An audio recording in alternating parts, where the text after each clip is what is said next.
spent in a small, rural town where the rhythms of life moved slower, but they held their own kind of intensity. The kind of place where everyone knew your name, but also your business. The streets were narrow, flanked by modest homes and fields that stretched endlessly into the horizon. The air was thick with the smell of freshly plowed soil, and the quiet hum of life in the country was a constant companion. I remember that stillness vividly, like a calm before a storm, because there was always something brewing beneath the surface. Our family didn't have much, but my parents were determined to make sure we never felt the absence of material wealth. My father worked long hours as a mechanic, and my mother managed the household with fierce precision, sewing clothes, tending to the garden, and cooking meals that carried the warmth of 100 generations. They never said it directly, but I could see the toll their labor took. Their hands were always calloused, their eyes always tired. Yet, they never complained. Our home was small, but it was full of life. My siblings and I were close, often spending our afternoons playing in the fields, running barefoot across the dirt, the grass brushing against our legs. Those summers felt like a secret world, where time was an endless river that meandered without urgency. The days bled into each other, each one filled with the simple joy of being alive, of being young. There were always games to play, adventures to embark on, and stories to tell. But as much as I loved it, there was a feeling in my gut that I couldn't ignore. A longing for something beyond the horizon, something beyond the endless rows of crops and the gentle hum of rural life. I wanted to see what lay outside of this small town, beyond the familiar faces that had shaped my world. The world I knew felt confined, like a book with only one chapter, and I was ready to turn the page. That desire for something more became apparent the first time I left the town for a school competition. It was a simple affair, a regional science fair. My parents were hesitant to let me go. It was the first time I'd traveled so far away from home, but they encouraged me to take the opportunity. I remember the day vividly. The bus ride out of town felt surreal, like I was crossing into another world, one that I had only seen in books and movies. When I arrived, the city seemed impossibly vast. The buildings towered over me, their windows like the eyes of giants, watching as I stepped into a place where nothing was familiar. I was just a small-town kid, and everything about the city felt intimidating. The noise was deafening, the people too fast and too distant. I felt lost, out of place. The contrast was jarring, the endless sky of my hometown replaced by concrete and steel, the open fields exchanged for crowded streets. Yet, as I stood there in that vast, bustling city, I also felt a spark of something else. A deep sense of awe. There was so much to see, to experience, to understand.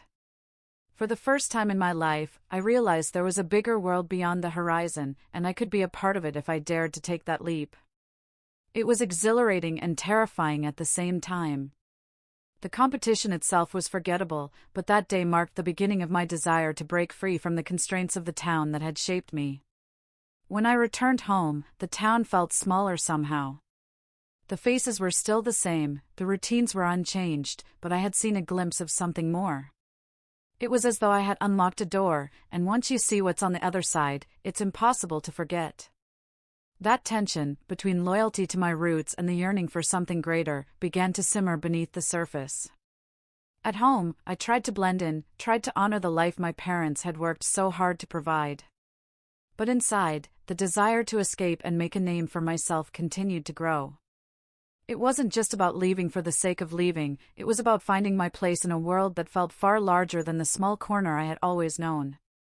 By the time I reached high school, the urge to break free was undeniable. I began to wonder, could I ever really be content in a place so small when the world outside felt so expansive? It was a question I couldn't shake, and it would haunt me for years to come. When I moved to the city after high school, I had a mixture of excitement and fear bubbling inside me. The idea of leaving my small town, where everything was familiar and safe, was both liberating and terrifying. The city was nothing like what I had imagined. It was an assault on the senses, bright lights, loud noises, people rushing around, always in a hurry, and never looking back. I felt like a speck in an ocean of faces, a nobody among millions. The first few weeks were a whirlwind of new experiences. I found a small apartment in an old building on the edge of the city, its peeling walls and outdated plumbing a far cry from the comfort of my family home. The apartment was tiny, just enough room for a bed, a small kitchen, and a bathroom that was often out of order. There was no space to call my own, no quiet corner to retreat to when things got overwhelming. The loneliness hit me hard, especially at night. I had no real plan, just the vague notion that I would make it. I got a job at a coffee shop near the city center. It wasn't glamorous, but it paid the bills. I remember my first day behind the counter, fumbling with the espresso machine, spilling coffee grounds everywhere, and apologizing to customers who seemed too busy to notice. The people who came into the cafe were mostly professionals, well-dressed, purposeful, their lives seemingly on track. I, on the other hand, was a stranger in an alien world. I felt like an imposter in the hustle and bustle, constantly comparing myself to everyone around me. They all seemed so sure of themselves, while I was barely holding on. But it wasn't just the job that was difficult, it was the city itself.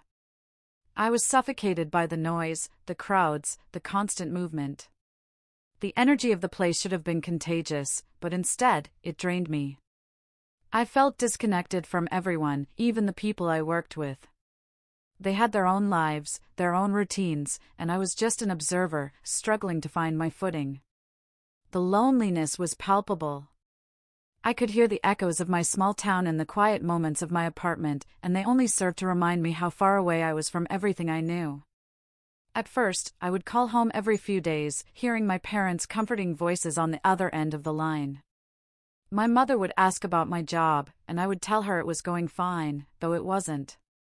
My father would talk about the weather, about the crops, and the changes in the town. It was as if time had stopped there, while everything in the city was moving so fast. They tried to be supportive, but their words only made me feel more isolated, like I was failing to live up to their expectations. I tried to make friends, but the people I met were often too absorbed in their own lives. I felt invisible, as though I didn't quite belong in their world. One night, I walked into a bar after work, hoping to meet someone, anyone, to talk to. The crowd was loud, the music thumping in my chest. I sat alone at a table in the corner, nursing a drink, watching groups of friends laugh and share stories. I felt like an outsider, a ghost in the middle of someone else's life. But it wasn't just the social isolation that weighed on me, it was the nagging feeling of failure. I had come to the city with such high hopes, full of ambition, but as the weeks passed, the reality of my situation set in. I wasn't moving forward. I was stuck. I had no clear path, no direction. The job at the cafe wasn't going to be the launchpad for my dreams. It was just a way to survive. And survival was all I seemed capable of. I began to wonder if I had made a huge mistake by leaving everything behind. Maybe I wasn't cut out for city life after all. Maybe the quiet, simple life of my small town was all I could handle. I would lie awake at night, staring at the ceiling, wondering if I had been too naive to think I could make something of myself in a place like this. I missed the comfort of my family, the simplicity of my hometown. But the thought of going back felt like admitting defeat. Then came a breaking point, a moment that changed everything. It was a typical evening shift at the coffee shop, and the cafe was unusually quiet. I was wiping down the counter when a regular customer walked in. He was a middle-aged man, well-dressed, with a thick accent and a smile that never seemed to reach his eyes. He ordered his usual, black coffee, and sat by the window, staring out at the street. Something about his presence always unnerved me, but that night, I couldn't shake the feeling that something was off. As the evening wore on, I kept glancing at him, watching as he tapped his fingers on the table, lost in thought. Around closing time, he stood up, came over to the counter, and handed me a folded piece of paper. Without saying a word, he left. I opened the paper to find a name and a number written on it. I didn't know what to make of it. Was this some sort of offer or a prank? But something told me to follow through. The next day, I called the number, and it turned out to be a recruiter for a job I hadn't even known existed, a position in a field I had no experience in, but one that seemed too perfect to ignore. It felt like a sign, a strange twist of fate that pushed me to reconsider everything. The job didn't promise immediate success, but it was a step in a direction I had never considered before. It was that moment, the realization that opportunities could come from the most unexpected places, that shifted my mindset. I knew I couldn't keep playing it safe. I had to take risks, even if they didn't make sense. That conversation with the recruiter marked the beginning of a long journey of self-discovery. It wasn't going to be easy, but I finally understood that the struggle was a necessary part of the process. It was through the hardest moments that I would learn what I was truly capable of. The turning point came at a moment of utter exhaustion, when I felt like I had nothing left to give. For months, I had been going through the motions, waking up early, working late, and constantly battling self-doubt. The struggle to survive in the city had drained me emotionally, physically, and mentally. I had no passion for the job I was in, no clear direction for my future. Each day felt like I was moving through a fog, disconnected from everything around me. The excitement and energy I had once felt when I first arrived had long since worn off, leaving me with nothing but a sense of frustration and defeat. One evening, I was sitting in my tiny apartment, staring at the pile of bills on the counter. The weight of them felt crushing. The rent was due again, and I barely had enough to cover it. I had been making late payments for months, hoping that somehow, things would get better. But they never did. I could hear the distant hum of the city outside my window, but inside, it was silent, as if the world had moved on without me. I felt small, invisible, and utterly lost. I had no real friends, no sense of community, and I wasn't even sure why I was here anymore. That night, I went for a walk. The city was quieter than usual, and the lights from the buildings created a cold, sterile glow. The streets were nearly empty, and I felt an overwhelming sense of isolation.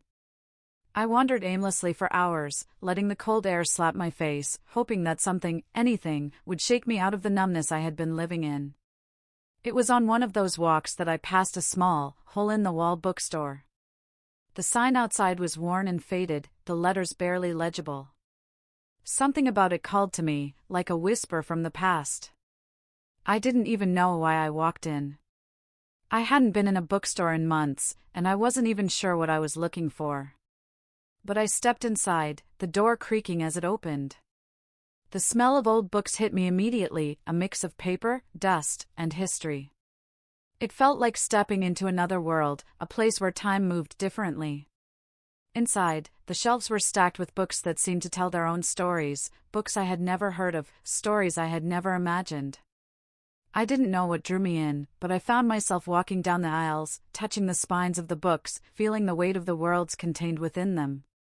I stopped at a shelf filled with biographies, and my hand instinctively reached for one in particular.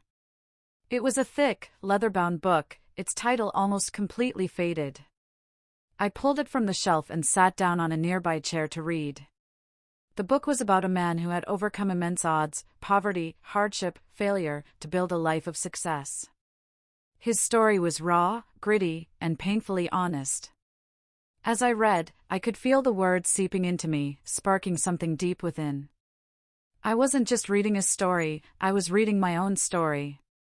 I could relate to his struggles, his doubts, his desperate need for something more. But unlike me, he had found a way to push through, to keep going even when it seemed impossible. And in the pages of that book, I found a sense of clarity. I stayed in that bookstore for hours, lost in the book, until the owner finally closed up for the night. When I left, it felt like something had shifted inside me.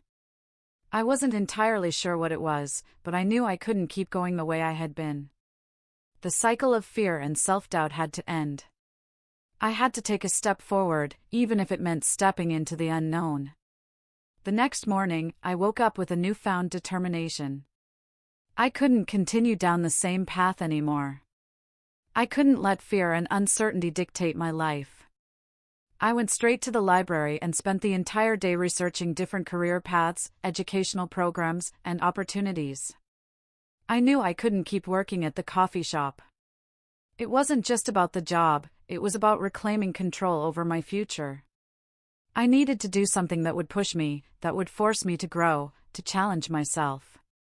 I found a program that seemed like a perfect fit. It was a night course that would allow me to study while still working, but it would require an investment of time, energy, and money.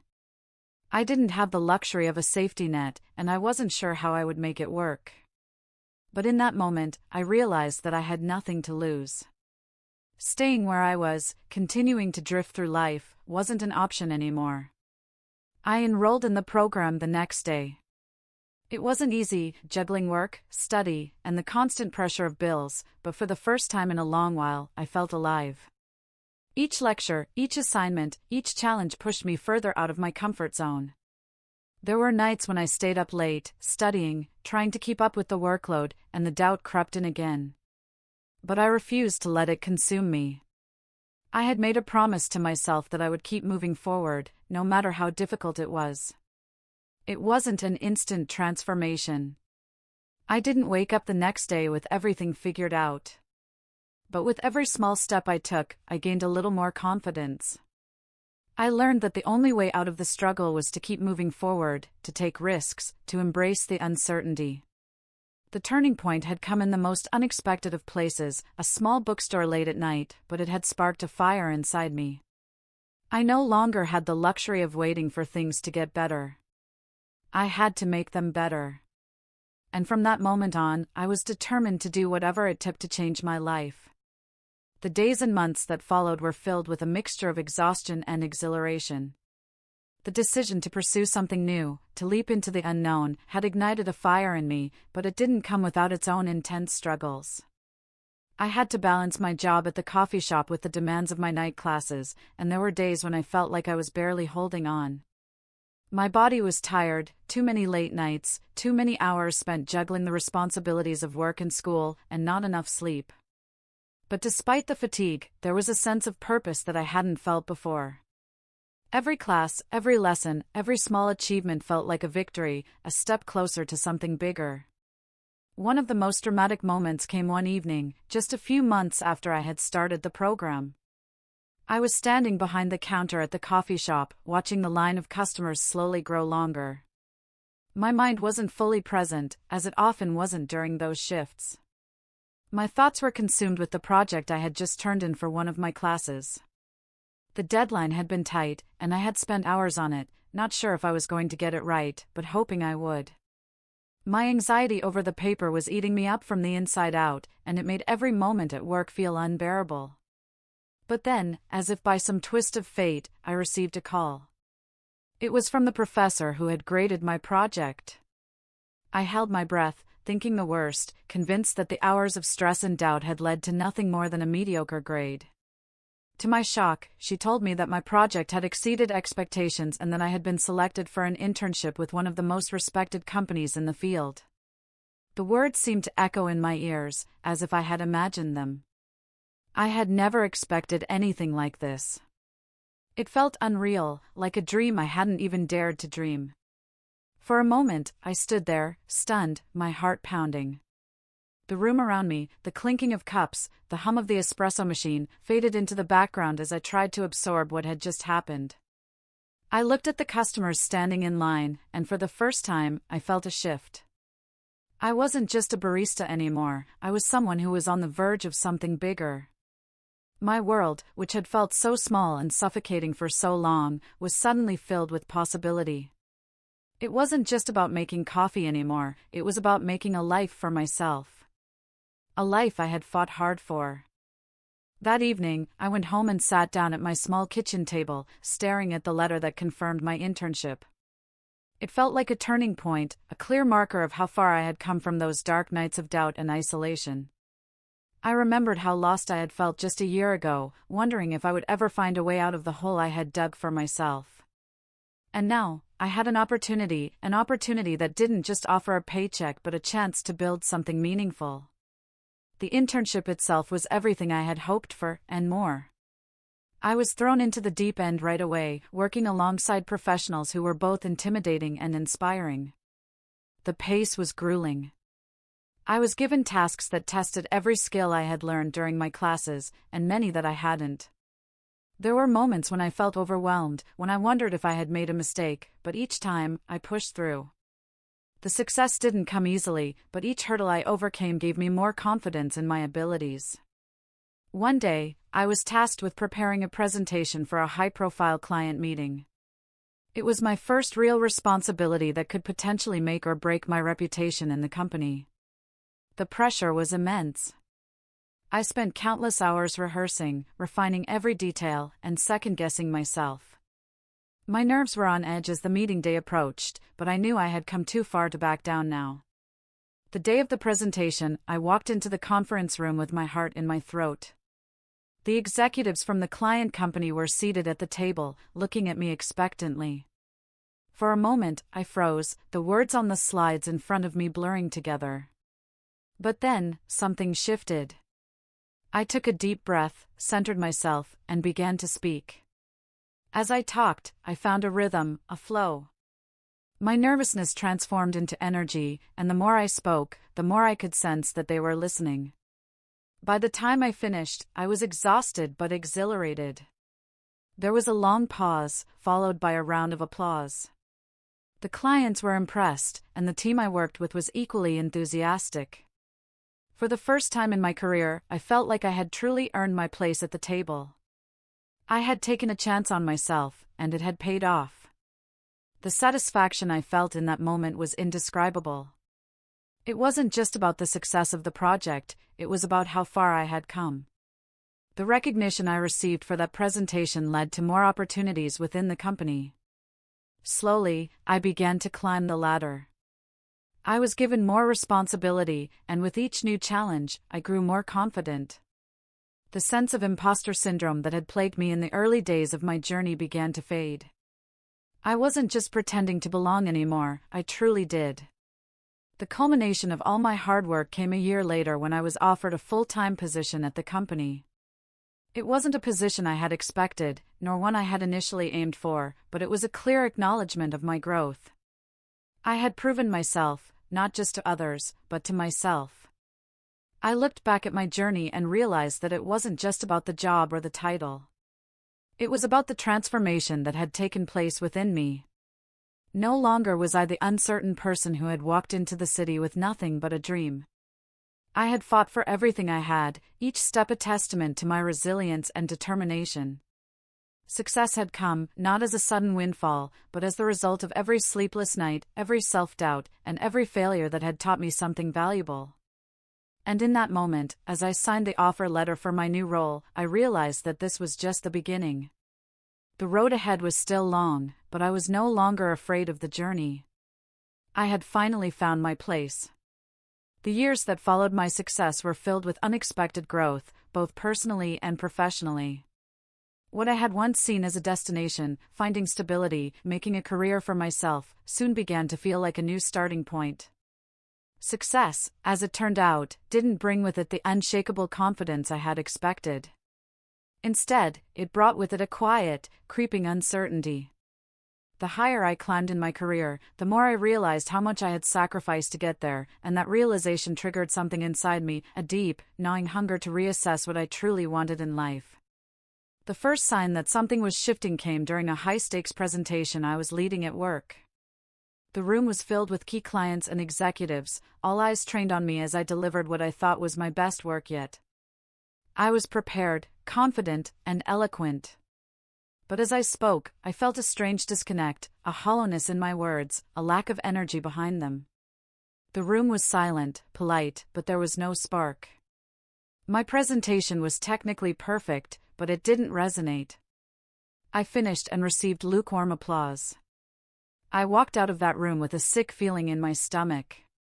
Something had changed. I couldn't shake the feeling that I was simply going through the motions. I had reached the pinnacle of my career, but in doing so, I had lost touch with the very thing that had driven me in the beginning, the passion, the drive to create something meaningful, something that mattered. The success I had worked so hard for now felt like a weight, not a reward. That night, I sat in my apartment, looking at the city skyline through my window. The lights of the buildings blinked in the distance, but everything felt muted, as if the energy of the world outside had dimmed. I realized how far I had drifted from the person I used to be, the person who arrived in the city full of ambition, curiosity, and the desire to make a difference. I had chased success, but in doing so, I had forgotten why I started chasing it in the first place. The next few weeks were marked by a deep sense of inner conflict. I began questioning everything: the job, the lifestyle, the person I had become. My achievements no longer felt like milestones. They felt like chains, locking me into a version of myself that no longer fit.